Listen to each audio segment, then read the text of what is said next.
En fait, bienvenue à tous, on vous accompagne BFM Bourse jusqu'à 18h au rythme des marchés. Dans un instant, on va parler des cryptos. Finalement, le Bitcoin et l'Ether résistent au déboire face à la SEC de Binance ou encore de Coinbase. Oui, le Bitcoin a remonté la pente et a refranchi tout à l'heure la barre des 27 000. On va en parler, nos experts crypto qui sont en train de se mettre en place. D'abord, le potentiel sur les marchés.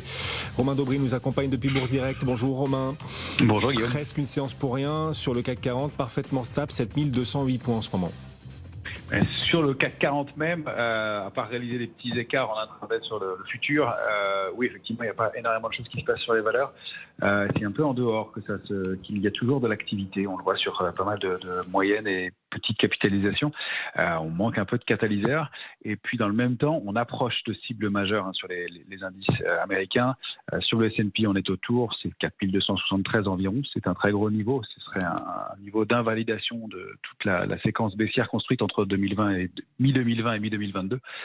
Donc, c'est un gros niveau à déborder. Il va falloir des drivers pour ça. On en manque un peu. Sur le Nasdaq, on approche de la zone cible. C'est 14 715 points.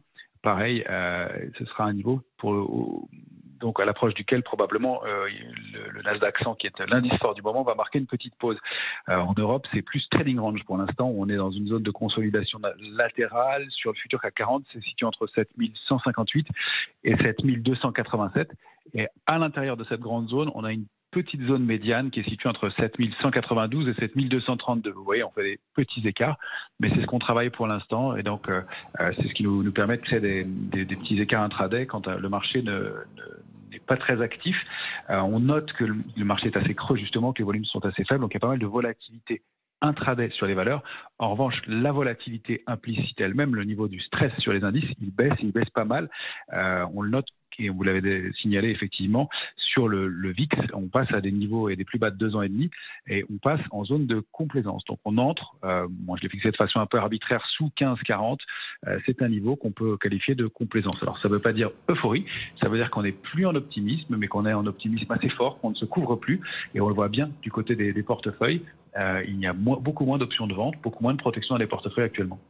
Du côté des sociétés, des valeurs qui animent la cote, alors on voit encore beaucoup de spéculation sur Casino Guichard. Étienne Braque nous en parlait depuis la tour Euronext tout à l'heure. Casino qui aujourd'hui remonte la pente, tiens, plus 8%.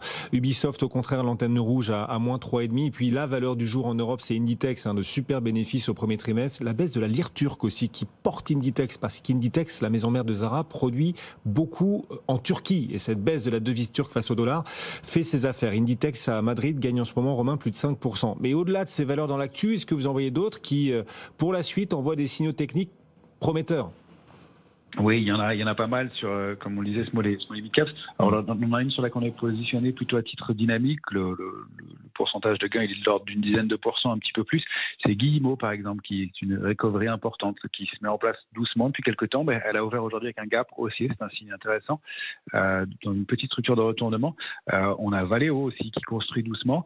Une valeur comme Schlumberger aussi, alors qui est assez volatile depuis quelques jours, mais qui donne à nouveau des signaux de force depuis quelques heures. Et puis, une dernière qui paraît très prometteuse, qui est en retard et qui est un secteur intéressant, c'est Mersen aussi, qui tente de déborder des niveaux de résistance importants au-delà de 38,30, 38,15.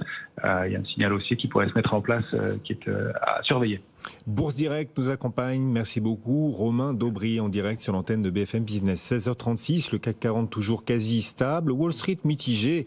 Le Nasdaq recule un peu, moins 0,2%. Le S&P 500 stable. Le Dow Jones stable également. On, bien sûr, va continuer de suivre cette séance jusqu'au bout. Tout à l'heure, la clôture à ne pas rater en direct. Ce sera à 17h35 sur BFM Business depuis la tour Euronext. Si vous avez des questions d'ailleurs sur vos portefeuilles, n'hésitez